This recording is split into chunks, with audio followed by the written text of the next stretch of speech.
Waalaikumsalam Waalaikumsalam warahmatullahi wabarakatuh. Waalaikumsalam warahmatullahi wabarakatuh. Alhamdulillahirrahmanirrahim. Salatu wassalamu ala asrafil anbiya'i wal mursalin Sayyidina wa maulana Muhammadin wa ala alihi wa sahbihi rasulillahi ajmain. Asyhadu an la ilaha illallah wa asyhadu anna Muhammadan abduhu wa rasuluhu la nabiyya ba'dah. Allahumma sholli ala sayyidina Muhammad wa ala ali sayyidina Muhammad. Assalamu alayka ya Rasulullah. Rabbi shrahli sadri wa yassir li amri wahlul 'uqdatam min lisani yafqahul qawli. Allahumma zidni ilman warzuqni fahma. Baik. Alhamdulillah pada hari ini kita bertemu lagi di perkuliahan interpersonal skill. Pertemuan kalau materinya di pertemuan ketiga ya. Oke. Nah, gimana kabarnya semua? Sehat? Alhamdulillah sehat. Alhamdulillah sehat ya. Iya.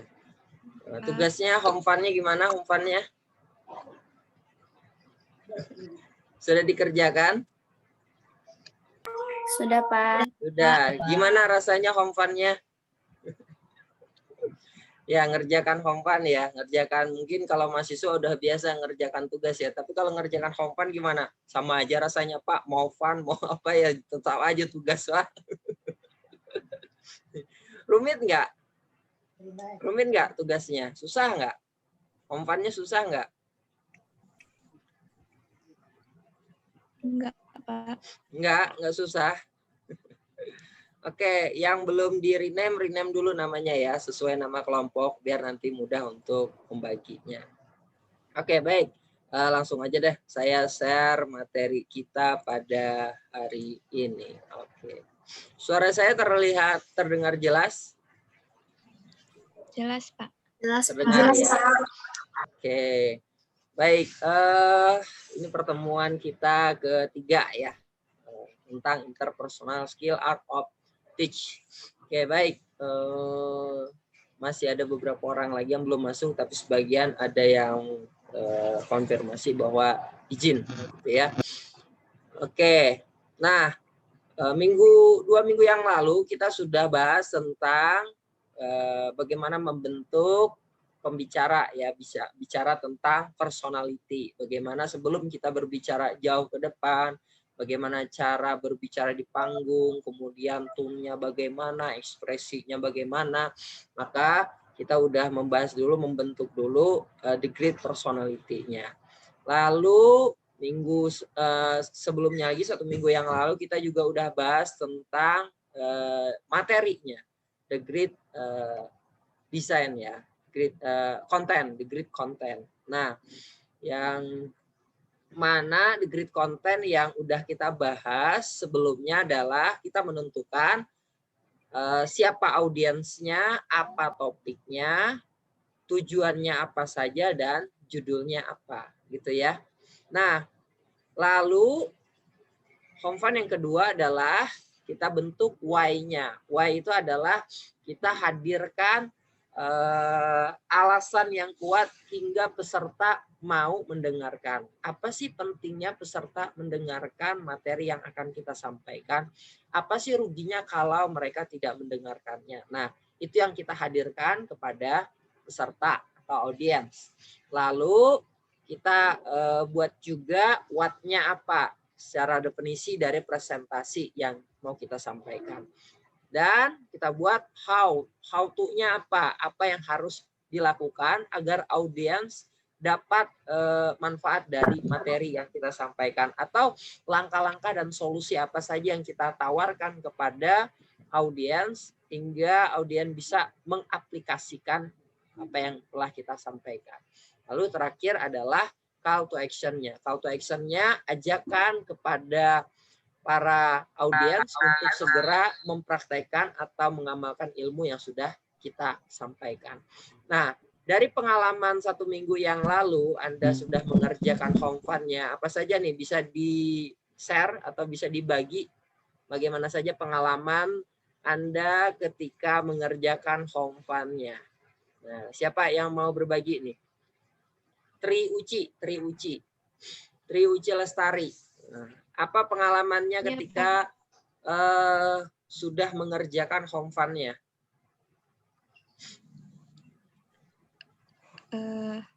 Pengalamannya bisa kayak nambah wawasan gitu kan Pak, ngerti kalau sebelum presentasi itu kita harus ngapain dulu gitu sebaiknya. Iya. Jadi sudah Pak. bisa membentuk struktur materinya ya. Iya Pak. Nah selanjutnya Tesi Amelia. Gimana Tesi? Pengalaman Tesi ketika mengerjakan home fund-nya gimana? Pusing Pak. Gimana Tesi? Pusing Pak. Tapi setelah itu jadi tahu apa yang lakuin sebelum presentasi, terus materi yang sebelumnya kita belum tahu, jadi setelah itu kita jelaskan ke orang-orang gitu. Oke, iya. Nah, terakhir nih perwakilan dari kaum Adam ya. Bang Rio Perdi Tinando. Boleh di-share Bang Rio gimana pengalamannya ketika mengerjakan home fund? Pengalamannya agak sulit di itu Pak, di call to action-nya Pak. Di call to action-nya? Iya, agak sulit di situ Pak. Oke. Biar memperjelasnya itu agak sulit lah ngajak kayak apa tuh. Suaranya kurang terdengar nih Bang Rio, tapi nggak apa-apa, masih bisa terdengar tapi kurang jelas saja. Oke, baik. Nah, terima kasih ya atas sharing pengalamannya dalam mengerjakan home fund-nya. Baik. Hari ini, nah kira-kira nih, saya mau tanya lagi. Seperti apa materi yang baik menurut Anda semua? Seperti apa? Izin menjawab, Pak. Ya, Afifah boleh. Afifah, seperti apa kira-kira menurut Afifah materi yang baik? Materi yang baik adalah menurut Afifah, Pak, materi yang bisa tersampaikan, materi itu singkat, padat, dan jelas, dan penyampaiannya itu secara menyeluruh, Pak. Jadi untuk audiensnya itu audiensnya bisa langsung paham gitu Pak. Jadi ada rasa senang juga ketika audiensnya paham, dan itulah materi yang baik menurut Afifah Pak. Oke. Terima kasih Pak. Oke, bagus ya. Selanjutnya siapa lagi ya? Saya mau tanya Yudhistira Budi. Menurut Yudhistira, materi yang baik itu seperti apa, Yudi? Materi yang baik itu, Pak, materi yang bisa kita pahami, Pak. Maksudnya materi yang udah kita kuasai, terus mudah diungkapkan, mudah dicerna untuk orang lain, dan orang lain itu mudah menerimanya, Pak. Iya. Terus kata-katanya kita buat lebih menarik agar orang itu lebih tertarik dengan apa yang kita sampaikan. Benar. Oke, kira-kira dari struktur materi yang sudah teman-teman buat, gitu ya, dari struktur yang sudah dibuat, mulai dari siapa audiensnya, kita udah nentukan siapa audiensnya, topiknya apa, tujuannya apa saja yang mau dicapai, lalu judulnya apa, lalu kita bentuk struktur materinya, why-nya apa, what-nya apa, how to-nya bagaimana, dan call to action-nya. Kira-kira nih, kalau materi yang teman-teman punya sekarang itu disampaikan dalam waktu 2 jam, bisa nggak? 2 jam? Bisa? Terlalu lama, Pak. Hah? Kelamaan, Pak. Kelamaan. Iya, Pak. Kalau disampaikan setengah jam, bisa nggak? Bisa, tapi nggak efektif, Pak. Bisa. Oke, kalau disampaikan 10 menit? Terlalu singkat, Pak. Terlalu singkat, Pak. Terburu-buru. Terburu-buru. Apalagi kalau 5 menit, Pak. Oke, sebenarnya dengan membentuk struktur materi seperti ini, maka kita bisa menyampaikan poin-poin tergantung waktu yang diberikan gitu. Oh, diminta waktunya 5 menit, waktu 5 menit pun bisa kita sampaikan. Karena apa? Karena sudah ada map-nya, sudah ada rule-nya, sudah ada struktur materi yang mau kita sampaikan tuh apa-apa saja. 5 menit bisa cukup sebenarnya. Kemudian kalau diminta 1 jam juga bisa. Oh, kalau diminta 1 hari juga bisa. Tinggal kita kembangkan saja lagi detail-detail why-nya apa, what-nya, dan how to-nya. Mungkin kita bisa pecah lagi how to-nya. Disampaikan 2 hari juga bisa. Nah, jadi sebenarnya dengan struktur materi seperti ini, kita bisa memudahkan mengalokasikan waktu berapa lama kita diberikan gitu. Dengan waktu yang ada dan struktur yang ada, maka penyampaian yang kita sampaikan nggak lari kemana-mana, bisa fokus dan tujuan tetap sampai gitu. Jadi sebenarnya ya dengan struktur materi ini itu mempermudah kita menyampaikan dengan keterbatasan waktu yang ada gitu.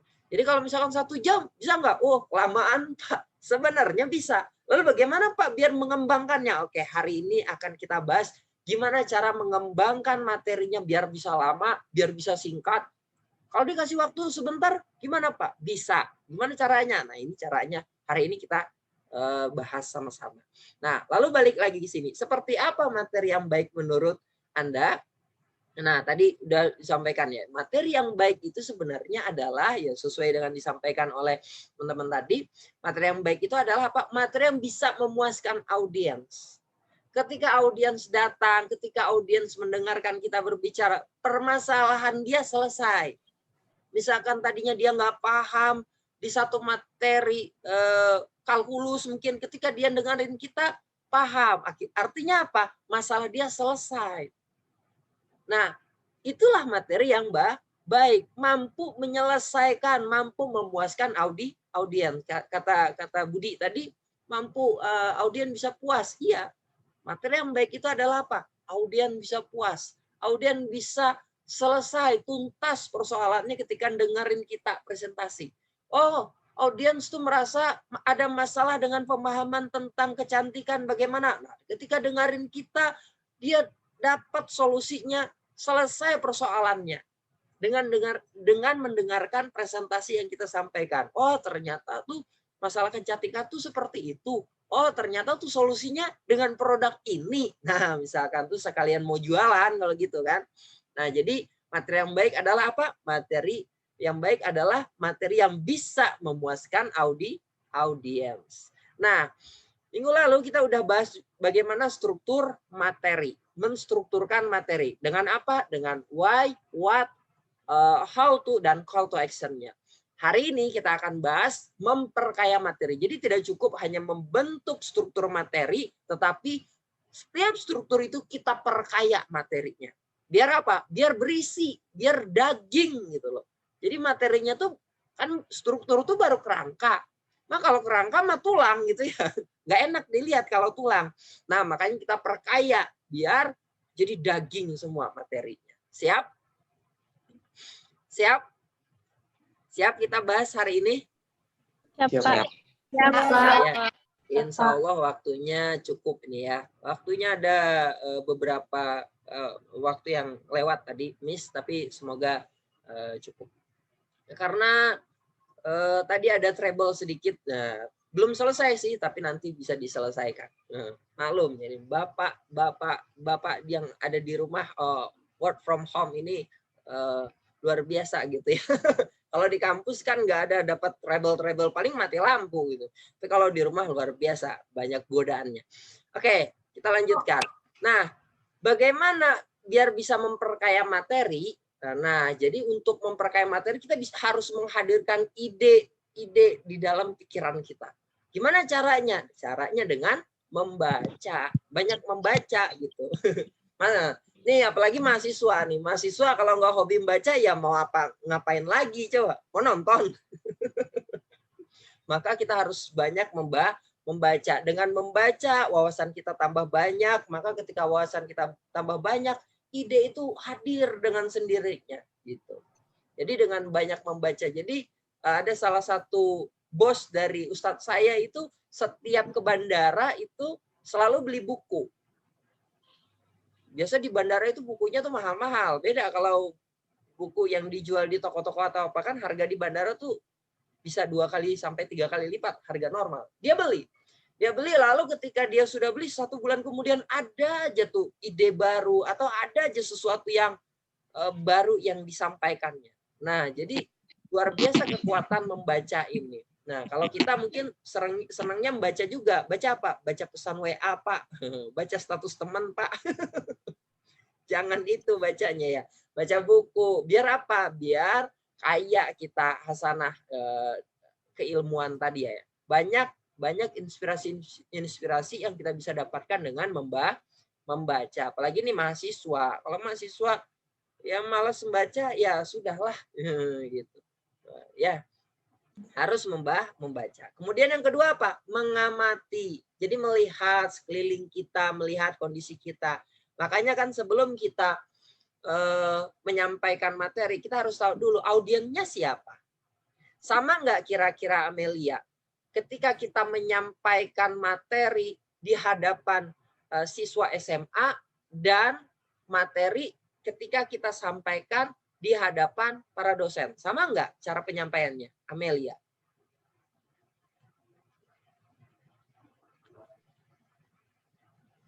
Amelia Wulandari. Sama nggak kira-kira Amelia cara menyampaikannya? Cara menyampaikan, anggaplah kita menyampaikan presentasi tentang bagaimana cara menyelesaikan contohnya aljabar linear elementer misalkan. Ada di situ metode apa tuh? Metode Sorus ya. Menyelesaikan persamaan matrik ya. Nah, sama nggak cara kita menyampaikan di hadapan anak SMA dan mungkin nggak dosen lah, dan di hadapan teman-teman sebaya kita. Sama nggak cara menyampaikannya? Amelia Wulandari. Menurut saya berbeda, Pak. Beda ya?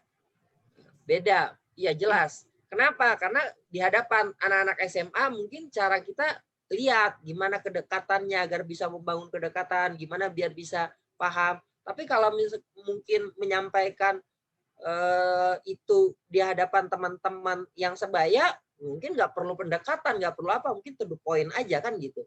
Nah, di situ di mana yang diperlukan? Diperlukan pengamatan. Pengamatan kita dengan lingkungan sekitar, yang hal-hal yang terdekat dengan kita. Jadi kita amati. Agar apa? Agar ide itu bisa hadir. Gitu. Jadi dengan melakukan pengamatan ini observasi juga kan. Nah, salah satu riset ini penting gitu. Jadi melihat sesuatu, melihat apa yang terdekat, maka kita hadirkan sesuatu yang dekat itu ke peserta. Ya jangan mikirnya jauh-jauh gitu. Ya kalau mikirnya jauh-jauh ngambil contoh yang jauh sekali yang peserta nggak bisa bayangkan itu, ya susah juga nanti gitu. Jadi hadirkan sesuatu yang dekat dengan audiens atau dengan peserta. Gimana caranya? Itu bisa dengan melakukan pengamatan, mengamati. Lalu apalagi mendengarkan. Mendengarkan ya, ini saya sering nih kalau mendengarkan ini sebelum menyampaikan materi, saya suka dengerin. Nah, sama seperti materi yang saya sampaikan hari ini tuh, saya suka mendengarkan materi yang disampaikan oleh Ustadz saya, Kang Asep Supriyatna. Itu materi tentang art of dakwah. Nah, jadi saya dengerin dulu. Nah, ketika dia menyampaikan itu, wah, saya dapat inspirasi baru bagaimana cara menyampaikan art of teach ini. Nah, gitu. Jadi, dengan mendengarkan kajian-kajian, dengan mendengarkan orang presentasi, nah kita bisa juga dapat inspirasi hal yang baru, something new tadi, gitu. Ya. Lalu apa? Merenung, memikirkan gitu. Yang tentang ide-ide baru, ide-ide kreatif apa gitu. Nah, jadi sama seperti mungkin teman-teman ditantang untuk nulis judul TA. Apa ya? Kan merenung tuh. Mikir tuh, memikirkan apa ya kira-kira judul saya nih, apa nih ya, seperti mungkin kemarin disuruh cari judul yang tepat untuk materi andalannya apa, kan merenung tuh. Nah, itu perenungan itu penting. Lalu apalagi? Nah, mengalami ini apa? Menceritakan pengalaman pribadi kita, menceritakan. Kadang mungkin Ngapain sih diceritakan pengalaman pribadi kita? Belum tentu gitu. Pengalaman setiap orang tuh punya keunikannya tersendiri dalam kehidupannya. Maka ya kita harus pede gitu menceritakan. Mungkin ketika ada pengalaman yang menarik bagi kita, mungkin dianggap itu biasa, tapi ketika kita ceritakan bisa jadi itu jadi inspirasi bagi orang lain gitu. Sama seperti ketika saya setiap kajian itu saya sering tuh cerita tentang pengalaman saya membonceng cewek gitu yang bukan mahram, bergetar. Bukan bergetar karena grogi, karena apa? Karena takut gitu. Nah, terkadang cerita itu ya biasa, tapi banyak gitu. Banyak teman-teman kayak teman-teman Yuk Ngaji, teman-teman dari Pemuda Cinta Islam. Nah, itu banyak yang terinspirasi. Saya juga nggak nyangka terinspirasi dari cerita itu gitu. Nah, jadi menceritakan pengalaman itu bisa menghadirkan ide-ide baru dan bisa memperkaya dengan materi gitu ya. Nah, ini jadi sesuatu yang bisa kita lakukan untuk memperkaya materi. Nah, baik. Nah, ini pernah lihat gambar ini sebelumnya? Happy Safrina, pernah lihat gambar ini sebelumnya?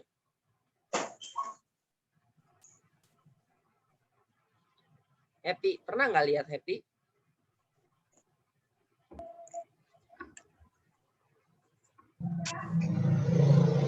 Pernah? Nggak kedengaran kok suaranya. Nah, gambar apa ini? Gambar apa?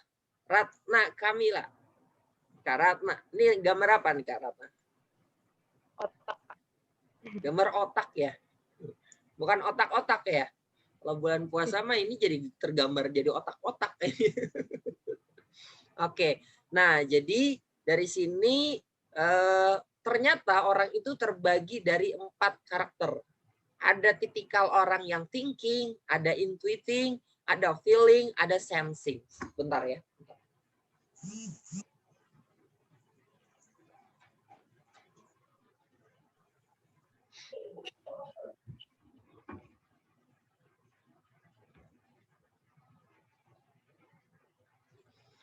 Oke. Nah, jadi ada 4 jenis mungkin manusia itu. Jadi ada tipikal orang thinking. Orang thinking ini orang yang dia senangnya logik gitu. Kayak orang-orang matematik tuh banyaknya orang yang thinking gitu. Jadi nggak boleh didoktrin orang yang thinking ini. Orang yang thinking ini yang ya, dihadirkan fakta, kemudian argumen gitu. Misalkan dia disuruh sholat yuk, kenapa sholat? Ya udah pokoknya sholat aja. Oh nggak bisa gitu. Nah orang thinking nggak bisa disuruh main sholat aja.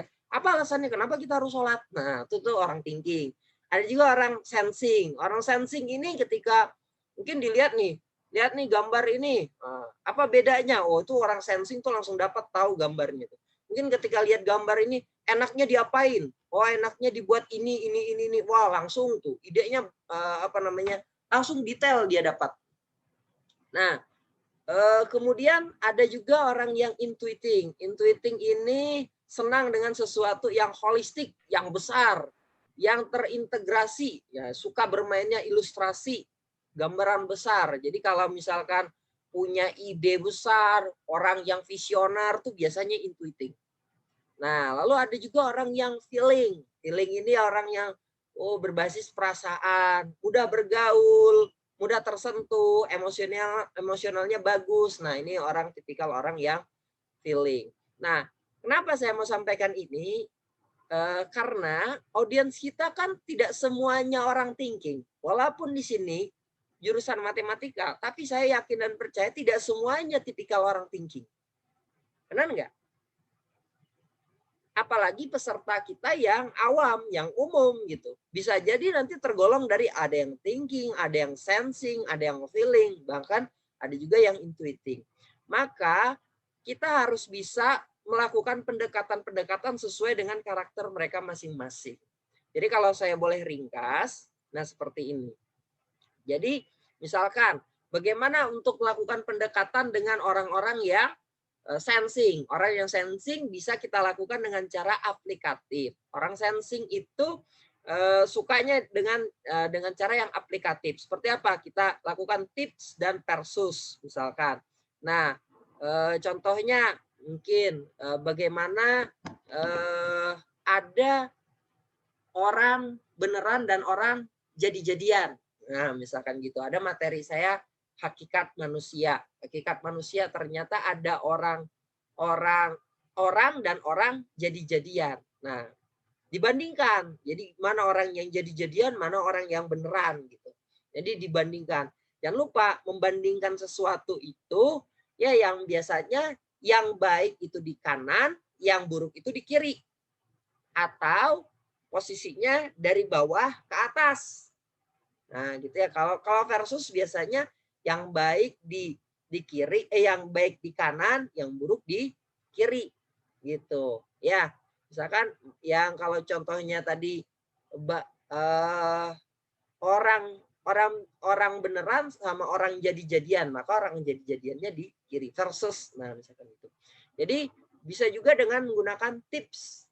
Nah, ada tips-tipsnya, langkah-langkahnya bagaimana cara kita untuk memaksimalkan menjadi orang yang meraih gelar takwa dalam bulan Ramadan. Nah, misalkan apa tipsnya? Tipsnya ini. Nah, orang yang sensing tuh senang dengan yang aplikatif seperti ini. Ada tips dan versusnya. Lalu bagaimana kalau dengan orang yang thinking? Orang yang thinking itu senang dengan argumentatif, gitu ya. Suka dengan data, fakta, dalil. Orang thinking ini nggak suka yang dengan doktrin. Misalkan, saya contohkan tadi, ayo kita puasa. Kenapa kita harus puasa? Ya pokoknya puasa aja. Lah, kok bisa kayak gitu? Nggak bisa, harus maksa-maksa harus puasa. Kenapa? Orang puasa ya makanya kita puasa. Oh, orang thinking dia nggak bisa digituin. Maka orang thinking itu harus ditujukan dalilnya apa? Ini dalilnya. Wah, ini datanya. Wah, ini faktanya. Misalkan, wah Islam itu teroris. Kalau orang thinking nggak bisa sembarangan. Masa sih teroris? Buktinya apa? Mana faktanya? Nah, itu dia. Benar nggak itu yang diberitakan itu tuh Islam teroris, radikal itu gimana? Wah, orang yang tipikal thinking, dia nggak bisa sembarangan terima. Dia harus cari mana datanya, mana faktanya. Ini tipikal orang thinking. Maka kita harus bisa memuaskan orang-orang seperti ini. Gitu, dalam presentasi kita juga. Lalu bagaimana juga dengan orang yang intuiting? Nah, intuiting ini kita bisa mainkan imajinatif, analogi atau ide-ide baru, hal-hal yang besar. Kayak contohnya, saya tuh sering kan menggunakan analogi dalam materi Art of Teach ini. Analoginya apa? Analoginya perlombaan MotoGP, ya kan? Nah, itu analogi, dianalogikan. MotoGP itu kesuksesan dalam pertandingan MotoGP itu apa? Wah, ternyata faktor dominannya adalah ridernya. Yang kedua apa? Yang kedua mesinnya. Yang ketiga apa? Yang ketiga timnya. Nah, dianalogikan ternyata dalam mengemas materi juga terbagi dari 3. Bagaimana? Apa saja? The great personality-nya, yaitu sama dengan ridernya. Kemudian apa? Mesinnya apa? Mesinnya the great content, materinya, struktur materi dan memperkaya materinya. Lalu apa? Timnya itu the great delivery-nya. Bagaimana cara menyampaikan kita biar bisa menggugah, biar bisa memaksimalkan tadi. Nah, itu yang dikatakan dengan analogi. Jadi kalau orang yang intuiting itu suka tuh dengan hal-hal yang imajinatif. Kita sampaikan dengan analogi atau ide-ide baru yang besar, membayangkan sesuatu yang besar, memvisualisasikannya dengan yang besar. Nah, ini nih senang nih orang-orang yang intuiting. Jadi hadirkan sesuatu yang besar dengan menganalogikannya. Nah, tuh itu pendekatannya ya. Kemudian kalau orang yang tipikal orang yang feeling bagaimana? Orang yang feeling ini kan orang yang bisa menyentuh perasaan dia mungkin dengan cerita, dengan quote yang inspiratif. Jadi senang tuh dengan cerita-cerita inspiratif. Seperti bisa cerita-cerita sahabat, bisa cerita Nabi dan Rasul kan digambarkan agar perasaannya menyentuh, atau cerita-cerita yang didramatisir gitu. Nah, ini orang yang feeling tuh senang kayak gitu tuh. Nah, lalu yang terakhir apa? Yang terakhir dengan entertain. Nah, bisa dengan musik, video, games gitu. Nah, tapi hati-hati dengan entertain ini ya, Budi. Nah, Bang Budi, ini nggak bisa sembarangan main entertain ya, harus lihat dulu kondisinya. Misalkan kayak khutbah Jumat, pakai gaya entertain. Apa kabar, Bapak-bapak? Wih, gimana dijawab gitu khutbah Jumat? Kacau kan? Atau nanti pakai musik, kan biasa tuh, pernah nggak lihat setiap slide ada musiknya. Slide pertama Kitaro, ya kan? Habis slide pertama, slide kedua Kitaro lagi, musik Kitaro. Habis, jadi musik aja gitu. Sepanjang presentasinya musik aja, ya bukan presentasi jadinya namanya kan. Jadi nonton konser atau dengerin musik jadinya. Nah, ini entertain ini perlu, tapi lihat lagi momennya, lihat lagi timingnya tepat atau tidak gitu. Kalau digunakan pada saat yang tepat, ini luar biasa entertain ini. Bisa kita gunakan video, musik, games gitu ya. Nah, oke. Lalu inilah yang kita bisa jadikan untuk memperkaya materi. Pak masih bingung Pak, gimana sih maksudnya? Oke. Nah, jadi perkaya materi itu dari sini. Misalkan why-nya. Why-nya apa tadi? Nah, why-nya Iswanto. Iswanto judul materinya apa Iswanto?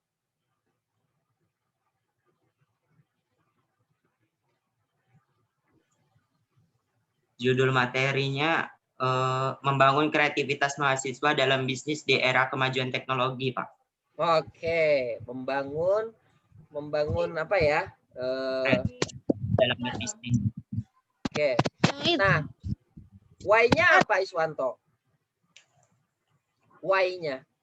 Why-nya itu kan mengapa kita harus mulai berbisnis di usia muda, itu karena pada saat ini kan taraf hidup ini semakin tinggi, Pak. Baru itu persaingan ekonomi itu semakin ketat, baru itu lapangan pekerjaannya terbatas, sehingga lebih baik mulai saat ini kan di usia muda ini kita banyak relasi, banyak relasi dan kreativitas di usia muda, itulah yang membuat kita ingin sukses di usia muda, sehingga bisnis ini cocok untuk diterapkan gitu. Nah, tuh oke. Nah, jadi nanti si Iswanto bisa perkaya. Tadi udah bagus ya, itu why-nya. Nah, hadirkan biar berdaging why-nya itu. Jadi bisa hadirkan mungkin dari pendekatan apa? Dari pendekatan aplikatif atau argumentatif atau imajinatif, entertain, atau bahkan cerita. Mungkin tadi cocoknya dengan argumentatif. Argumentatif gimana? Wah, ternyata sekarang itu susah. Kehidupan tuh semakin susah, sulit, persaingan semakin tinggi. Ini data-datanya, fakta-faktanya. Maka dari itu, disitulah kita pentingnya membangun kreativitas agar bisa mampu membuat usaha. Nah, misalkan kan gitu. Nah, bisa dengan menghadirkan why-nya kita tambah dengan pendekatan argumentatif. Atau bisa juga dengan ide baru, imajinatif. Tadi kan ada sedikit tadi disampaikan Iswanto, ada dengan wah ini hal yang besar ini. Kita harus melangkah, harus berbuat lebih awal dibandingkan orang-orang yang lain. Maka kita harus bangun ini. Nah, itu why-nya. Why-nya bisa dibangun dengan begitu juga dengan what-nya. What-nya mau dibangun dengan pendekatan apa? Oh, mau dibangun dengan pendekatan analogi. Wah, silahkan. Atau nanti how to-nya. How to-nya ada beberapa kan tadi, minimal 3, maksimal 7. Maka yang satu mau dengan pendekatan apa, yang kedua mau dengan pendekatan apa, yang ketiga mau dengan pendekatan apa. Boleh. Nah, lebih dalam, nah nih contohnya. Misalkan saya mau bangun why-nya. Mau bangun why-nya dengan pertanyaan, dengan pendekatan pertanyaan. Ya. Nah, teman-teman lihat nggak ini? Ayo, lihat nggak ini? Apa ini? Reza, lihat nggak? Google Map. Google Map dari mana ke mana? Ini rumah saya. Ini Masjid Agung An-Nur. Ya kan? Nah, lalu di sini ada rule-nya. Rutenya, ada rutenya. lewat jalan yang biru ini ada melewati 12,6 km. Jaraknya waktu yang ditempuh 34 menit. Sementara kalau lewat sini, ini lewat Jalan Paus, masuk Jalan Nangka lagi, itu jarak yang ditempuh 39 menit. Waktu yang ditempuh 39 menit, jaraknya 13,7. Sementara kalau lewat Jalan Sudirman menuju ke Masjid Agung An-Nur, itu waktu yang ditempuh diperlukan itu 33 menit. Lebih singkat dibandingkan lewat Jalan Paus. Padahal jaraknya lebih jauh lewat jalan sini. Ini 14 kilo, ini 13,7 kilometer. Tapi waktu yang ditempuh jauh lebih efektif lewat sini, ya kan gitu. Nah, kira-kira nih kalau keluar angka-angka ini dari mana?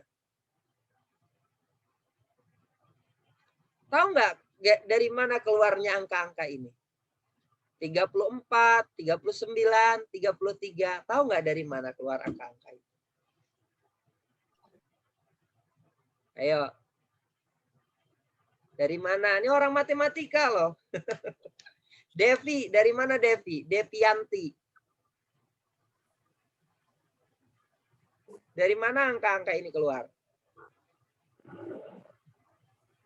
Devianti. Iya, Pak. Ya, dari mana angka-angka ini keluarnya? Dari perhitungan, Pak. Ya, perhitungan apa? Ayo, perhitungan apa? Jarak kecepatan, Pak.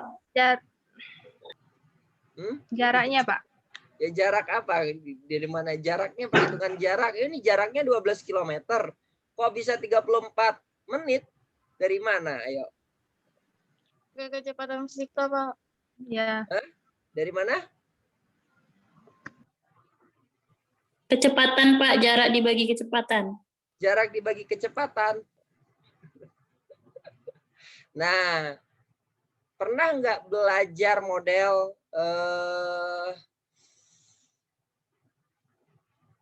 mata kuliah apa ya? Bentar ya, saya hidupkan lampu dulu.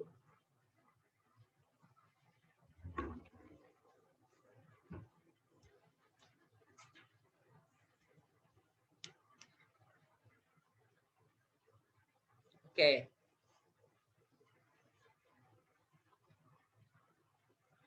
Nah, kalau jarak ini pernah belajar graf nggak? Teori graf? Pernah, Pak. Nah, ini bisa kita arahkan ke sana. Nah, teman-teman lihat nggak ini? Misalkan gitu ya. Oh, tahu ini. Nah, dari mana keluar angka-angka ini? Dari perhitungan apa? Nah, dari mana? Nah, disitulah pentingnya kita mempelajari teori graf. Kan ada 3 jalur, 3 lintasan. 1 lintasan, 2 lintasan, 3 lintasan. Namun Google merekomendasikan lintasan yang dikasih highlight biru ini.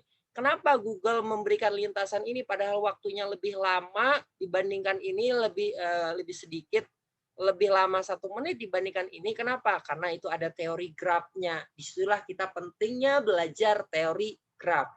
Kira-kira kalau gitu pengantar teori graf semangat nggak belajar teori graf? Oh, ini aplikasi dari teori graf ya. Nah, gitu. Lalu lihat lagi, lihat angka-angka ini. Ini ada 34 menit, ini ada 39 menit, ini ada 33 menit. Nah, dari mana tahu kalau jarak konstan tetap, ya kan? Nah, kalau waktunya ini kok bisa beda-beda, dari mana dapat waktunya? Nah, ternyata waktu itu didapat dari model. Model apa? Disitulah kita pentingnya belajar mata kuliah, apa ya mata kuliahnya saya lupa, yang diajari Ibu Deni. Analisis regresi. Yes, analisis regresi, benar sekali. Nah, disitulah pentingnya kita belajar analisis regresi dengan membentuk model. Apa saja variabelnya? Variabelnya banyak. Mungkin ada traffic line. Di sini ada 1 traffic line. Di sini ada 2, 3. Ada 3 traffic line. Tetapi jalannya lebar. Ada berapa titik macetnya kalau lewat lintasan ini? Nah, itu dihitung. Nah, ini titik macet variabel pertama. traffic light, variabel kedua, luas jalan, kepadatan, mungkin variabel ketiga, jarak tempuh, variabel keempat. Dari variabel-variabel itulah dengan waktu tertentu, kan tidak sama nih.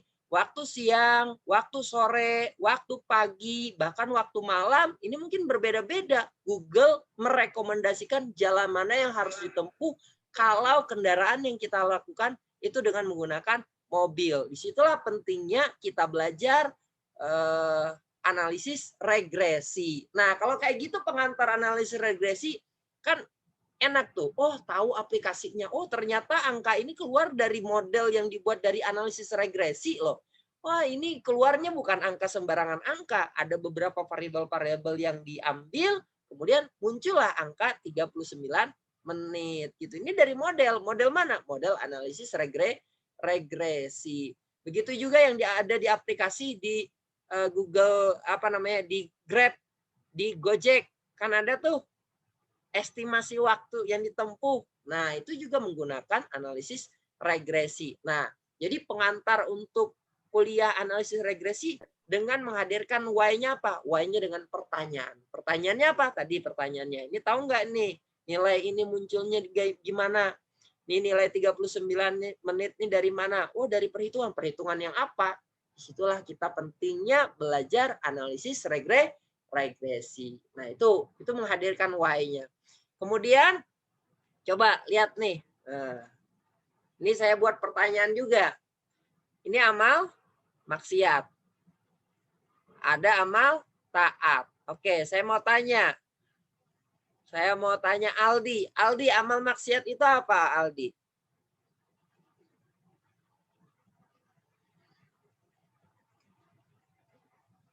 Amal maksiat itu apa, Aldi?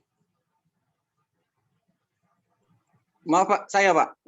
Ya, Aldi. Amal maksiat itu kalau menurut saya amal yang jika dikerjakan kita mendapat pahala dosa Pak. Dosa, oke. Kalau amal taat? Kebalikannya Pak. Kebalikannya. Oke. Kalau dikerjakan dapat pahala gitu ya. Fitri, amal taat apa Fitri? Ya Pak. Fitri, banyak ya Fitri ya di sini. Aduh, Fitri mana tadi ya? Oke, mana satu aja lah Fitrinya. Udah hilang nih Fitri. Mana tadi ya? Saya lihat.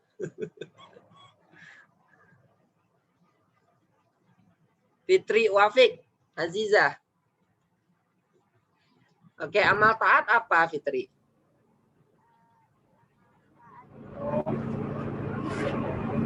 Untuk melakukan suatu kebaikan, Pak. Nah, amal maksiat? Kejahatan jadi bisa mendapat dosa atau merugikan orang lain. Oke, ya. Sebenarnya ya yang mau saya sampaikan di sini, mau saya hadirkan di sini adalah kalau amal maksiat itu sudah pasti dapat dosa. Benar nggak? Ya kan? Kalau amal maksiat itu sudah pasti dapat dosa. Sementara amal taat belum tentu dapat pahala. Kok bisa? Iya. Banyak amal-amal taat yang itu tidak dinilai ibadah, yang itu tidak diterima oleh Allah. Lalu bagaimana biar kita bisa tahu amal taat yang diterima oleh Allah? Maka yuk kita sama-sama ikutin materinya pada hari ini. Nah, gitu. Itu menghadirkan why-nya. Kan kalau gitu kan, iya ya, gimana ya? Apa sih amal taat? Ternyata amal taat itu tidak semuanya dapat pahala. Gimana ceritanya kok bisa? Nah, dengan pertanyaan seperti itu, jadi peserta jadinya pengen dengerin kita ngomong, pengen dengerin kita cerita gitu. Coba lagi nih contoh.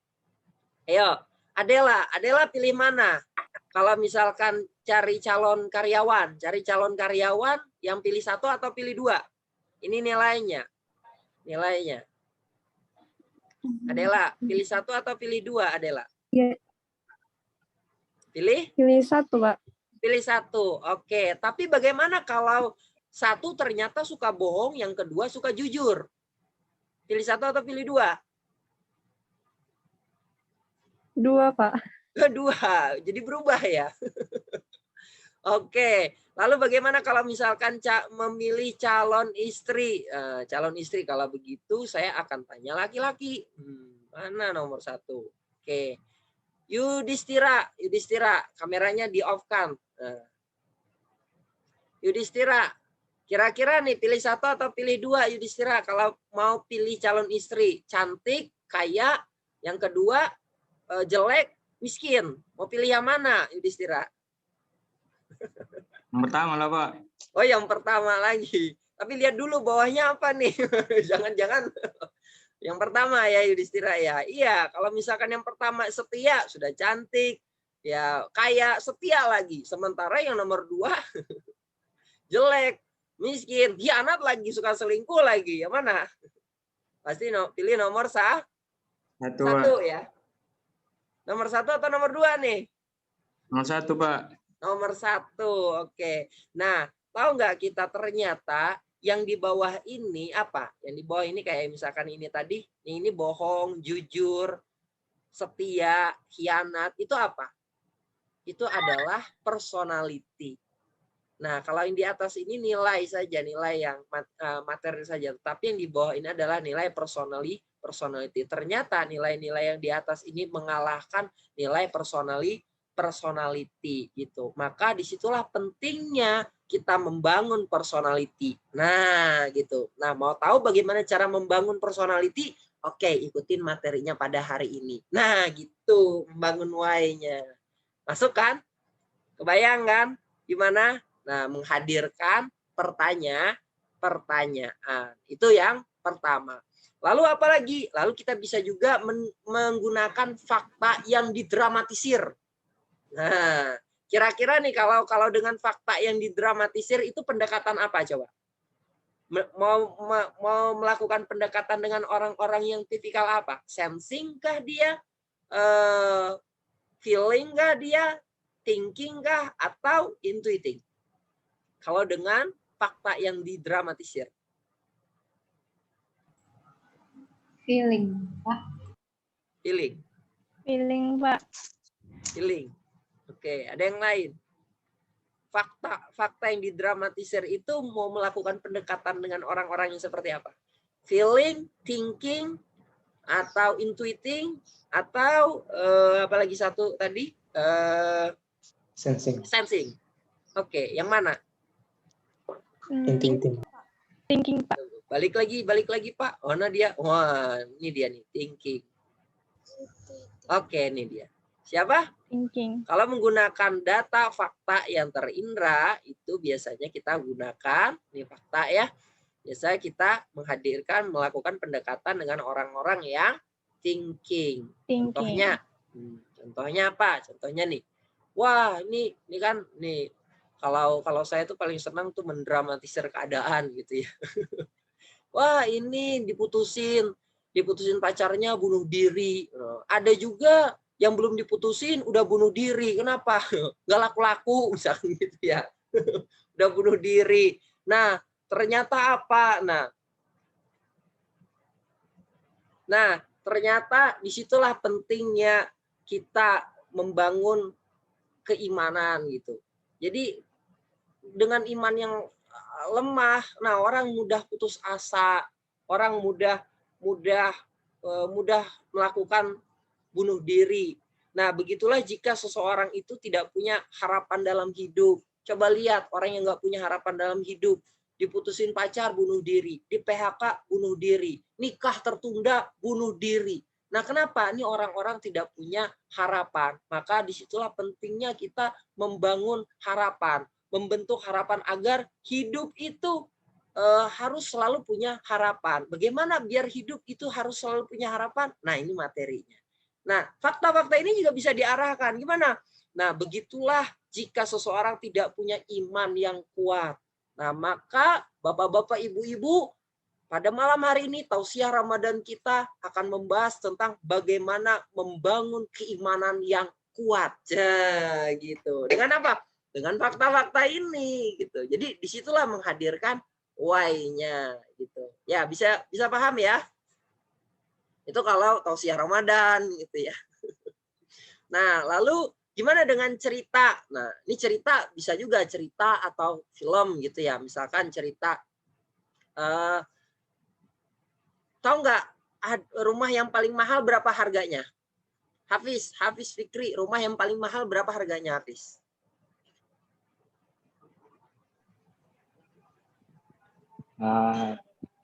Kisaran 7M, Pak. Berapa? 7M. 7M. 7 miliar. Oke, ada yang lebih tinggi lagi. Rumah yang paling mahal. 7M kata Hafiz. Putri Aisyah, kira-kira rumah paling mahal menurut Putri berapa harganya? 300M, Pak. Wih, 300M. Oke, nah tahu nggak teman-teman sekalian, di London itu ada, di London Inggris itu ada rumah dengan harga 22 triliun. Coba, mahal ya. Bukan miliaran lagi, bukan. Tapi triliun. 22 triliun. Triliun itu apa? 1000 miliar ya 1 triliun. Jadi kalau 22 triliun itu 22.000 miliar. 22.000 miliar. Kan gitu ceritanya. Makanya disingkat dengan 22 triliun. Nah, coba bayangkan apa yang mau saya ceritakan di sini, yang saya mau ceritakan di sini dengan di dunia saja orang sanggup membeli rumah sebegitu mahalnya, sebegitu besarnya. Harga rumah di dunia itu sampai 22 triliun. Itu harga rumah yang paling mewah, yang paling mahal. Lalu bagaimana kira-kira kalau ditanya harga surganya Allah? Tentu lebih mahal dari itu kan. Tentu lebih tinggi harganya daripada itu. Nah, bayangkan ketika kita ditanya mau masuk surga enggak? Mau. Lalu sudahkah kita mengorbankan sesuatu, membayar pengorbanan yang kita lakukan sesuai dengan harga surga yang mau kita tempati? Nah, bagaimana untuk membeli surganya Allah? Kalau di dunia saja orang membeli harga rumah itu sampai 22 triliun, lalu bagaimana harga untuk sebuah surga? Tentu lebih mahal lagi. Untuk membeli dunia saja, tuh orang mau menghabiskan uang sebanyak itu, lalu bagaimana untuk membeli surganya Allah? Nah, materi kita hari ini adalah apa? Bagaimana membeli surganya Allah. Nah, gitu. Jadi gitu ya, paham ya maksudnya kira-kira? Itu menghadirkan cerita. Lalu apalagi? Atraksi. Atraksi atau simulasi. Oke, semuanya bisa ikutin saya? Bisa ikutin saya? Oke, taruh tangannya. Taruh tangannya di sini semua. Tunggu, saya perbesar biar bisa lihat. Oke, taruh tangannya di sini. Semuanya di sini. Ya, tempelkan tangannya, tempelkan tangannya. Oke. Gosok-gosok, gosok-gosok. Hangat? Lebih kencang. Sampai keluar dakinya. Oke, tempelkan di muka. Tempelkan di muka. Hangat ya? Hangat, Pak. Oke, gosok-gosok lagi. Gosok-gosok lagi. Terus, ya, gosok-gosok. Katanya di telapak tangan ini mengandung banyak sel-sel yang bisa merespon kita. Ya, banyak. Tempelkan lagi, lebih kencang lagi. Tempelkan di telinga. Oke, tempelkan di telinga. Hangat ya? Yang pakai iPhone nggak terasa hangatnya. Hangat iPhone itu. Oke, gosok-gosok lagi. Gosok-gosok lagi ya. Gosok-gosok lagi. Gosok-gosok lagi. Ikutin saya semuanya. Ikutin. Oke. Tempelkan di dagu. Tempelkan di dagu. Dagu. Dagu. Dagu, Hafiz. Itu jidat, Pak. Ah, iya. Hafiz. Hafiz pegangnya di sini. Oke. Nah, jadi maksudnya apa itu, Pak? Nah, maksudnya itu kita main atraksi. Jadi disitulah pentingnya contoh. Disitulah pentingnya contoh. Maka keteladanan itu penting. Jadi kadang tuh ada seorang bapak gitu nyuruh atau seorang ibu nyuruh anaknya sholat, nak, sholat, puasa. Itu bapaknya aja nggak sholat, bapaknya aja nggak puasa, misalkan gitu. Nah, disitulah pentingnya teladan, disitulah pentingnya contoh. Kayak yang saya peragakan tadi. Ternyata yang lebih dominan itu adalah apa? Contoh. Saya contohkan di jidat, maka Hafiz juga ikutin nempelkan di jidat. Walaupun perintah saya apa? Tempelnya di dagu. Maka yang paling berpengaruh itu apa? Ternyata contoh perilaku kita. Maka penting sekali kita memberikan contoh atau teladan kepada orang lain. Kenapa? Karena dengan teladan itulah salah satu faktor yang paling kuat untuk mempengaruhi orang. Gitu. Kalau kita misalkan ngomong, ayo berinfak, ayo bersedekah, kita aja nggak pernah berinfak, kita aja nggak pernah bersedekah. Mungkin nggak itu terjadi? Nggak lah, kan gitu. Orang ngikutin apa yang kita lakukan. Nah, di situ itu contoh melakukan atraksi. Nah, atraksi dalam membangun why tadi. Lalu apa lagi? Analogi. Analogi ini gimana? Nah, coba lihat ini. Apa ini? Syarifah Hidayah. Ngapain nih orang ini? Astronot. Ya, Pak. Ngapain dia? Ngapain dia? Ke bulan ya? Iya, Ke Pak. bulan keluar angkasa. Coba bayangkan berapa banyak biaya yang dikeluarkan untuk perjalanan keluar angkasa. Banyak sekali. Berapa besar pengorbanan yang diberikan untuk perjalanan keluar angkasa ini. Biayanya besar, pengorbanannya besar, waktunya, persiapannya luar biasa, dan waktu keberangkatannya terbatas. Benar nggak? Nggak bisa selama-lamanya di sana kan? Terbatas waktunya.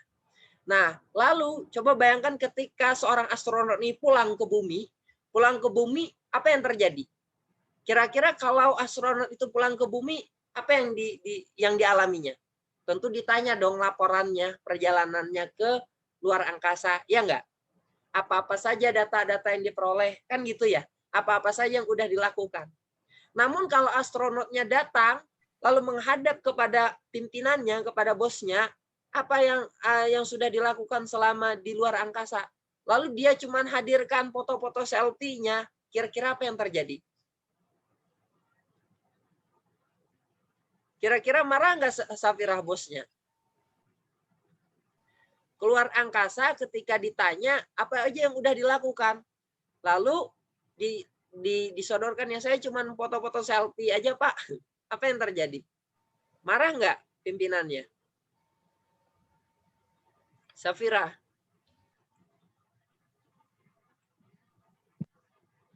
Dengar suara Safirah? Keluar ya Safirah.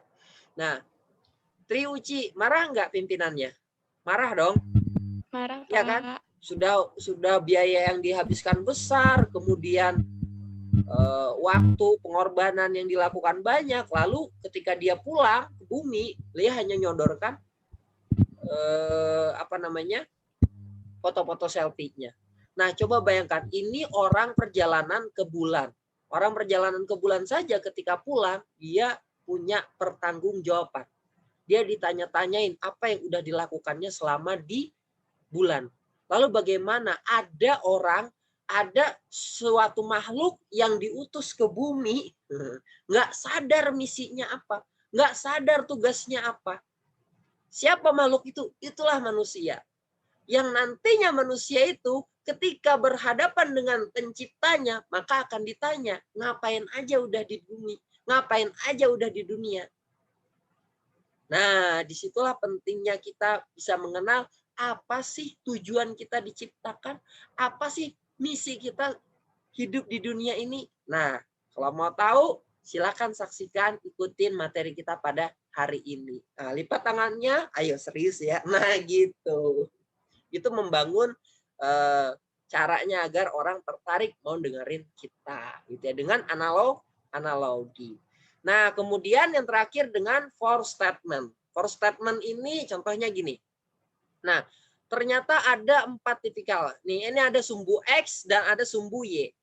Ya, orang matematika nggak asing nih dengan ini nih. Jadi min plus plus min, plus plus. Ya. Jadi ini for statement. For statement kita menggiring peserta untuk memilih yang plus plus. Contoh gini, ternyata ada orang yang dia tidak peduli. Terserahlah orang mau jadi apa, masalah apa yang dialami orang, dia nggak peduli. Dan dia tidak punya pengaruh.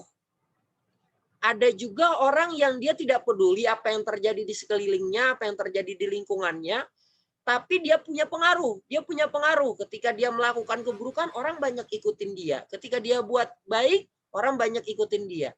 Tapi dia tidak peduli dan dia punya pengaruh. Lalu ada juga orang yang peduli, orang yang punya kepedulian dengan kondisi lingkungan sekitar, ada yang keadaannya bagaimana, tapi dia tidak punya pengaruh di masyarakat. Kira-kira kalau pilih 1, 2, dan 3, pilih yang mana? Yang 4 apa dong? Misalkan yang keempat, dia punya kepedulian dan dia punya pengaruh. Mau nggak dibentuk untuk jadi seperti ini? Mau? Mau? Oke. Kalau mau, oke. Silahkan ikutin materi kita pada hari ini. Bagaimana cara membentuk kepedulian dan biar kita juga bisa punya pengaruh yang kuat di kehidupan. Gitu. Itu contohnya. Atau contohnya bisa juga dengan contoh ini. Nah, satu ada orang di dunia, hidup di dunia sengsara, di akhirat masuk neraka. Ini di dunia udah hitam, kecil, miskin gitu, hidup lagi ya misalkan gitu ya. Oh itu habis itu masuk neraka lagi. Nah ada juga yang di dunia, yang kedua di dunia bahagia, tapi di akhirat masuk neraka.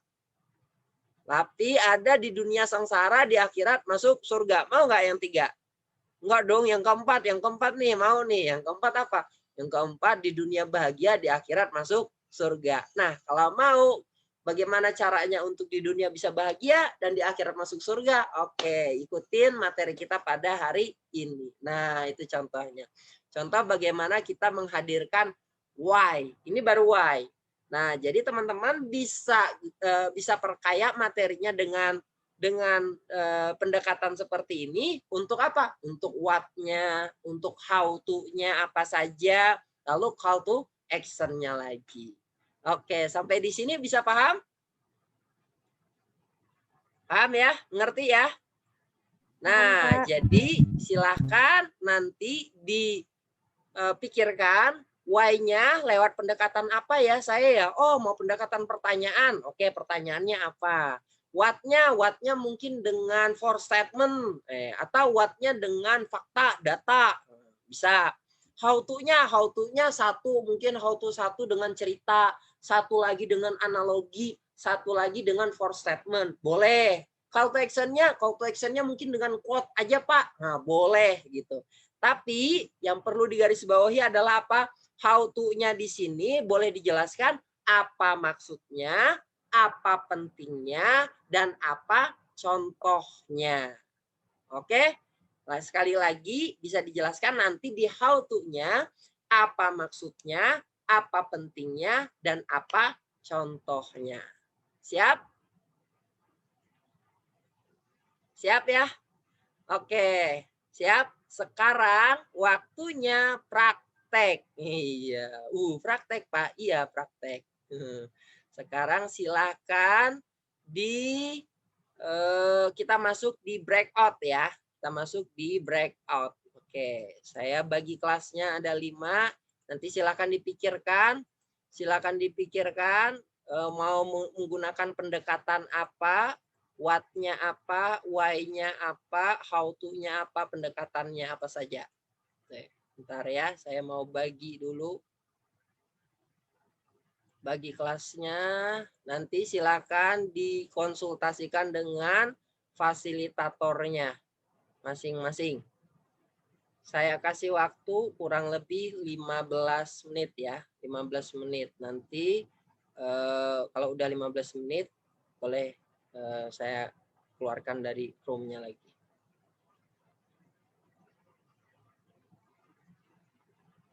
Silakan dipikirkan, nanti fasilitatornya akan tanya. Kalau yang udah siap, nanti bisa sharing sama-sama di grupnya masing-masing ya.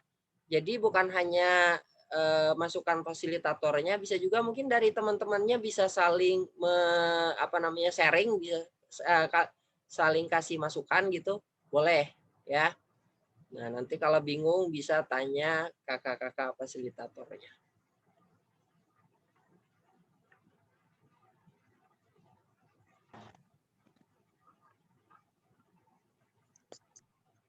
Oke, yang belum ada namanya tolong di rename ya, biar saya mudah memasukkan ke kelasnya, kelompoknya.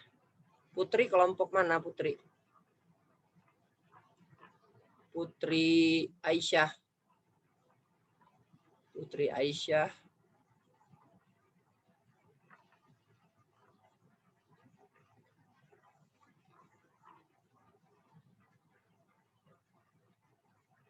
Oke, silakan masuk ke roomnya. Oke. Sekarang saya share lagi materinya.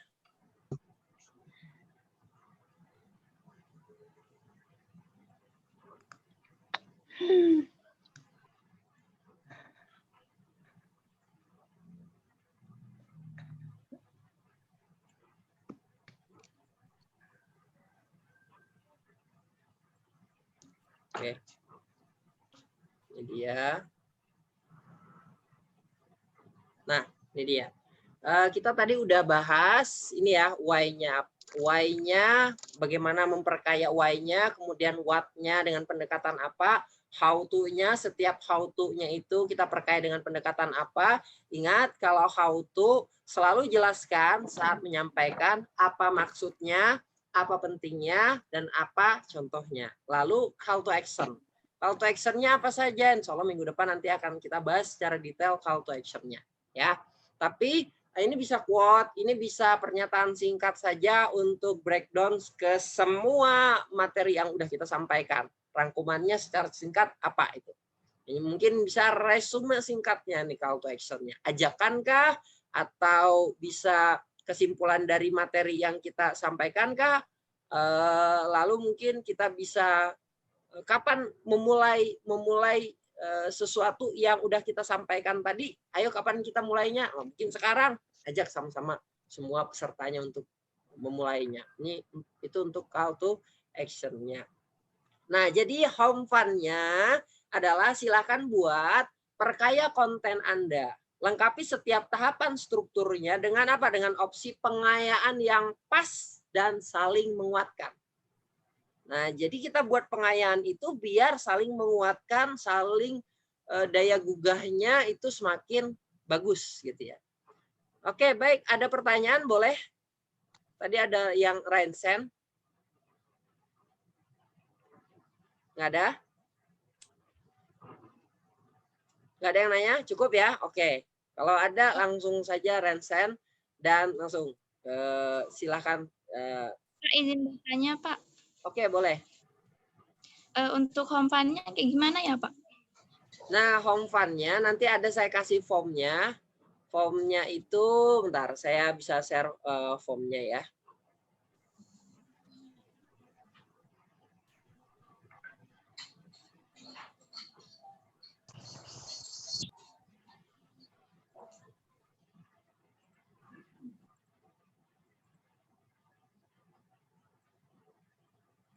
Nah, ini formnya, pengayaan materi. Pengayaan materi, nama, kelompok, audiensnya apa, topiknya apa, judulnya apa. Lalu dibuat why-nya. Why-nya kan sudah jelas tuh, why-nya apa. Jenis pengayaannya apa? Jenis pengayaannya mungkin dengan pertanyaan. Oke, secara detail pertanyaannya apa. Jadi memang setiap yang kita sampaikan itu memang lewat skenario atau lewat settingan. Memang sudah disetting apa saja yang mau kita sampaikan, apa saja yang mau kita lakukan, yang kita sampaikan apa-apa saja. Memang sudah. Jadi memang terencana sekali kita menyampaikan, kita presentasi itu.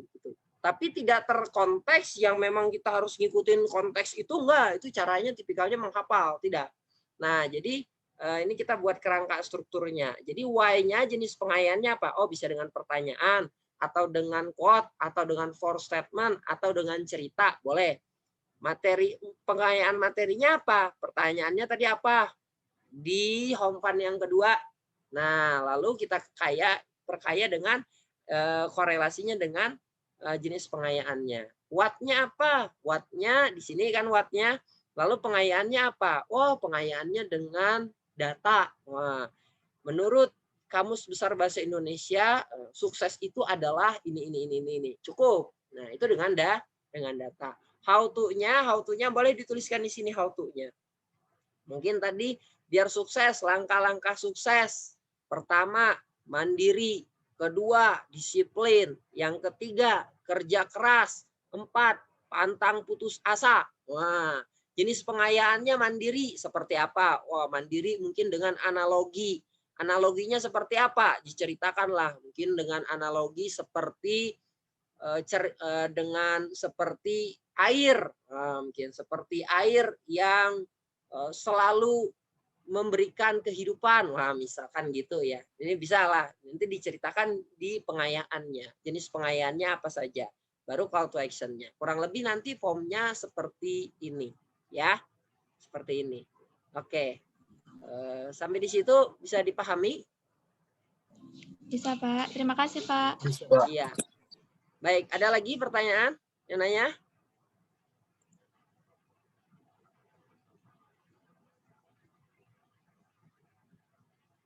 Oke, nggak apa-apa. Yang izin karena jaringan, semoga dimudahkan minggu depan ya. Saya ada rekamannya, nanti bisa ditonton balik. Baik, kalau tidak ada kita lanjutkan materinya ya. Nah, ini home fund-nya. Lalu, semoga masih ada waktunya. Oke. Nah, kita sudah bahas pembicaranya, driver atau ridernya. Yang kedua, kita sudah bahas juga materinya, bahan bakarnya, mesinnya. Lalu, sekarang kita akan bahas desainnya. Nah, desainnya seperti apa? Yaitu the grid delivery. Bagaimana cara menyampaikannya. Nah, salah satu the grid delivery yang paling utama adalah mainkan bahasa tubuh. Apa? Mainkan bahasa tubuh. Nah, lalu bagaimana kita? Jadi jangan diem saja kayak patung gitu, enggak gitu. Tapi mainkan bahasa tubuh. Nah, apa saja yang harus dimainkan? Oke, yang pertama adalah tatapan mata. Lalu kalau di Zoom gimana? Saya tatap kamera. Jadi saya selalu tatap kamera. Saya seolah-olah saya berinteraksi dengan Anda. Tapi kalau langsung lihat mata audiens. Tatapan mata itu terasa hadir, kehadiran kita tuh terasa gitu. Jadi kalau misalkan saya ngomong kayak gini, kita berbicara gini, tapi saya mandangnya ke sana. Kerasa gimana gitu? Asik nggak gitu? Nggak nyaman kan kalau saya berbicara tapi arah saya tuh ke situ. Nggak nyaman kan? Tapi ya harus seperti ini. Begitu juga ketika kita di panggung, ketika kita lagi presentasi, maka harus tatapan mata. Ya, yang kedua ekspresi wajah. Maka ekspresi wajah, mainkan ekspresi wajah. Ada kalanya senang, semangat gitu ya. Ya oke, silakan bergabung kembali, selamat bergabung. Tadi udah di breakout, gimana rasanya? Nah itu semangat. Tapi kalau saya tanya, gimana rasanya tadi di breakout? Enak, seru ya, seru. Oh datar gitu, gimana?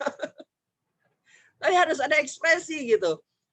Kadang ada kalanya kita semangat, ada kalanya kita merasa sedih gitu. Ada mungkin kalanya kita biasa aja, ada kalanya mungkin marah. Wah, gimana ini kamu ini? Harusnya seperti ini. Wah, gitu. Harus dimainkan ekspresi wajah tadi, ya. Lalu selanjutnya adalah gerakan tangan. Nah, kalau di Zoom kan saya nggak bisa lebar-lebar, nggak kelihatan Nah, maka harus sesuai lah, harus bisa lihat kamera bagaimana bisa mainkan gerakan tangan itu. Walaupun nggak leluasa, tapi harus selalu dimainkan. Apalagi kalau sifatnya offline atau langsung ya, langsung tidak lewat video conference seperti yang kita lakukan sekarang. Itu lebih bisa memaksimalkan mainkan gerakan tangan. Lalu yang terakhir adalah apa? Pindah posisi. Pindah posisi ya gimana kalau di Zoom gimana pindah posisi? Hilang dong dari kamera. Enggak, misalkan kalau kita bisa menggambarkan langkah-langkah. Nah, ada orang yang baik banget. tapi banyak kekurangan. Nah, gitu.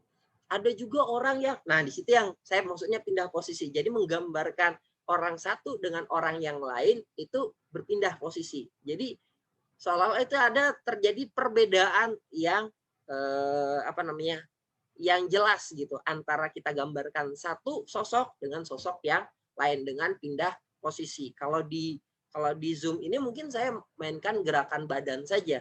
Tapi kalau live itu bisa mainkan pindah posisi gerak. Jadi jangan di stay di situ aja. Lalu gimana kalau khutbah? Ya khutbah nggak boleh gerak-gerak gitu, nggak boleh pindah sana pindah sini. Maka lihat sikonnya gitu ya. Tapi yang jelas tatapan mata, ekspresikan wajah gitu harus punya ekspresi, lalu gerakan tangan dan pindah posisi. Nah ini memaksimalkan bahasa tubuh. Jadi harus dimainkan bahasa tubuhnya. Jadi tidak boleh datar saja, tidak boleh. Nah, mata ini nih, interaksi mata ini nih bisa menghadirkan dan lebih dekat gitu peserta dengan kita. Nah, jadi sebelum default seorang pembicara itu apa? Tatap, senyum, dan baru berbicara. Tatap, senyum, baru berbicara. Jangan ujub-ujub datang, Assalamualaikum warahmatullahi wabarakatuh. Oh enggak, tapi tatap dulu, senyum, dan Assalamualaikum warahmatullahi wabarakatuh. Nah, gitu. Jadi orang sudah merasakan dulu kehadiran kita, baru kita ngomong gitu. Tapi tiba-tiba, suara dari mana? Oh, udah ada orangnya. Nggak sadar gitu, ada orang sudah di depan gitu. Nah, jadi tatap, senyum, dan berbicara. Oke, coba lihat. Kalau saya gambarkan nih seperti ini nih. Ini ekspresi apa nih? Ekspresi apa kira-kira? Suara saya kelihatan? Marah ya? Marah. Terus kalau gini ekspresinya apa? Ngejek kayaknya Pak. Ngejek. Nyinyir. Gitu ya. Ini kalau gini? Ekspresi apa ini? Bertanya ya. Lalu ini? Senang Pak, happy. Senang ya, semangat ya. Bahagia, Pak. Bahagia. Oke, baik. Semua udah bisa ya. Oke, di waktu yang singkat ini gitu ya. Kita harus mainkan ekspresi wajah teman-teman semua. Siap? Nah, saatnya break. Siap, Pak. Mari kita berlatih. Berlatih apa, Pak? Berlatih memainkan ekspresi wajah. Oke, siap? Siap ya? Oke. Siap, Pak. Oke, ini nih seru nih terakhir ini. Yang terakhir ini seru nih. Kita bermain memaksimalkan ekspresi wajah. Jadi nanti saya akan breakout lagi.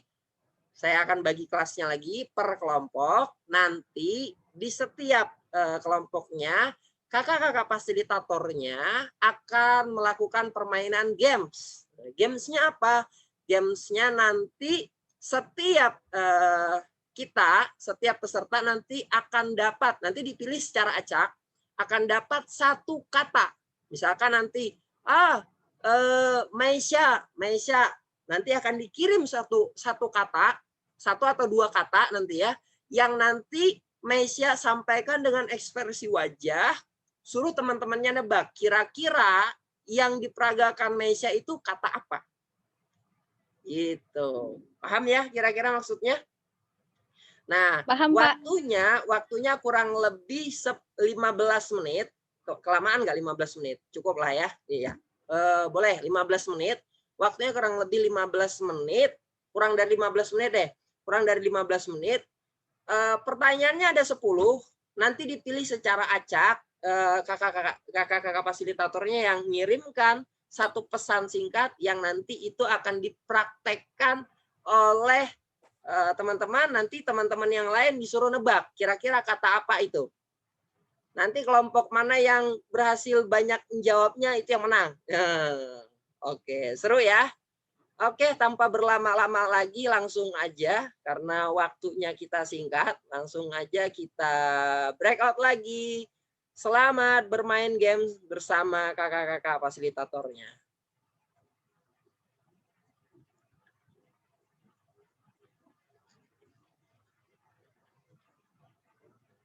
Kita Nah, jadi tadi tuh tipsnya sih sebenarnya ya jangan malu-malu, harus diputus surat malunya. Nah, jangan apa namanya gengsi-gengsian, jaim-jaiman. Kalau jaim-jaiman gimana ya? Memperagokan ini. Udah biasa aja. Kalau misalkan sakit, oh sakit, wah gitu. Latihan memainkan ekspresi wajah. Oke, nanti bisalah lagi nanti kalau ada kesempatan silakan di grupnya dibuat lagi momen-momennya buat gamesnya gitu ya. Oke, kelompok pertama kira-kira Bang Agus, berapa pertanyaan yang berhasil dijawab? Mana Bang Agus? Cuman berapa? 2, Pak. 2. Cuman 2. Oke. Cuman 2 dari 10 pertanyaan. Lalu Kak mana? Kelompok 2 Kak aduh saya lupa nih. Mesti, Pak. Ya, Mesti. Kak Mesti tadi ya. Kak Mesti, berapa pertanyaan yang dapat dijawab? Alhamdulillah dapat 6, Pak. Antusiasmenya tinggi. Wih, dapat 6 gitu ya. Ini nggak tahu nih apakah fasilitatornya buat skenario yang mudah dijawab semua atau enggak. Oke, Kak, siapa? Kelompok 3. Kak Rizky ya, Rizky. Iya, Pak. Sama berapa? Yeni. Ya, berapa pertanyaan yang dapat dijawab? Berapa ya? 3 atau 4 tadi? Berapa ya? 4. 4 atau 4 nih? 4, Pak. Nah, kita ambil yang mana? Yang paling banyak 4, ya? 4. 4, oke. 4, Pak. Memang 4. Ya, 4. Kelompok 4, Kak Ratna. Dapat berapa? Pertanyaan dari 4 pertanyaan. Iya, benar. 4 pertanyaan bisa dijawab. Dari 4 semua? pertanyaan. Iya. Oke. Banyak jaringan, Pak. Jadi nggak bisa sampai 10 pertanyaan. Oh gitu, kendala jaringan juga ya. Ada juga tadi kendalanya di mana ya Kak ya chatnya ya? Apa nggak tahu nih. Alhamdulillah di kami, Pak. Saya sempat masuk tadi itu di grup-grup ya. Di mana ya chatnya? Kebingungan chatnya kakaknya. Di mana pesannya diletak? Kalau di handphone mungkin terbatas layarnya ada titik 3. Klik aja situ. Pilih yang chat, di situ ada tuh chat privat. Oke, yang 5 Kak Aulia. Aulia berapa dapat tadi kelompoknya? Alhamdulillah dapat 8, Pak. Wih, rekor dapat 8. Oke, kasih tepuk tangan dulu. Saya pikir Kak Mesti ini yang rekor dapat 6. Ternyata Kak Aulia dapat 8 dari 10 pertanyaan. Oke, baik ya. Jadi memaksimalkan potensi yang ada pada kita. Jadi harus full ya, harus full 100%. Nggak ada gengsi-gengsi, nggak ada ragu-ragu, nggak ada jaim-jaim. Ya begitu juga kalau kita di panggung gitu ya. Kalau di panggung memang harus 100% powerful ya. Nah jadi semoga dengan itu, nanti sering-sering aja latihannya, sering-sering nanti bisa mungkin buat games di grupnya masing-masing boleh nanti kalau ada forum-forum tertentu ya. Oke, baik, terakhir saya minta motion ekspresinya, reactionnya di Zoom-nya. Oke, silakan berikan reactionnya di Zoom. Oke, sekalian juga saya mau screenshot untuk absen kita ya.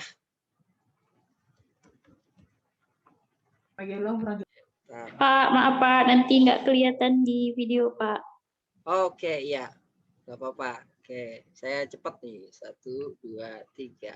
Oke. Ada 4 layar masalahnya. Nah, habis sudah nak. Iya, habis sudah kata anak saya. Kasih kode. Waktunya habis sudah habis. Oke, baik. Terima kasih saya ucapkan semua atas kehadirannya. Semoga materi kali ini bermanfaat dan barokah. Kita akhiri pertemuan kita. Silahkan diisi nanti, dikerjakan home fun-nya, di-share nanti di grupnya masing-masing. Ya, nanti bisa konsultasi sama kakak-kakak fasilitatornya. Demikian kuliah kita pada hari ini. Insya Allah kita lanjutkan minggu depan karena sudah masuk bulan Ramadan. Nanti bisa kita bahas di grup, tapi saya punya wacana kita kuliahnya selama bulan Ramadan hari Ahad jam 8. Ya, bisa ya? Hari Ahad jam 8 sampai jam 10. Pengennya saya sih jam 6, tapi kalau jam 6 Pak kami mandi dulu Pak, makan dulu. Hah? Makan dulu. Kan bulan Ramadan. Tidur dulu Pak. Oh, jangan tidur dulu.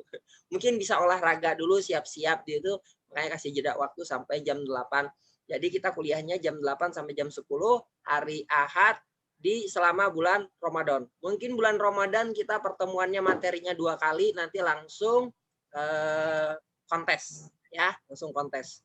Kalau bisa terkejar nanti sebelum Idul Fitri kita sudah kontes. Selesai materi kita interpersonal skill. Jadi libur Lebaran, Idul Fitri selesai. Setelah Idul Fitri nggak ada lagi kuliah interpersonal skill. Kalau terkejar targetnya. Oke, itu saja kuliah kita pada hari ini. Kita akhiri dengan doa. Alhamdulillahirrahmanirrahim. Subhanakallahumma wa bihamdika. Asyhadu an la ilaha illa anta astaghfiruka wa atubu ilaik. Demikian. Assalamualaikum warahmatullahi wabarakatuh. Waalaikumsalam warahmatullahi wabarakatuh. Terima kasih Pak. Terima kasih Pak.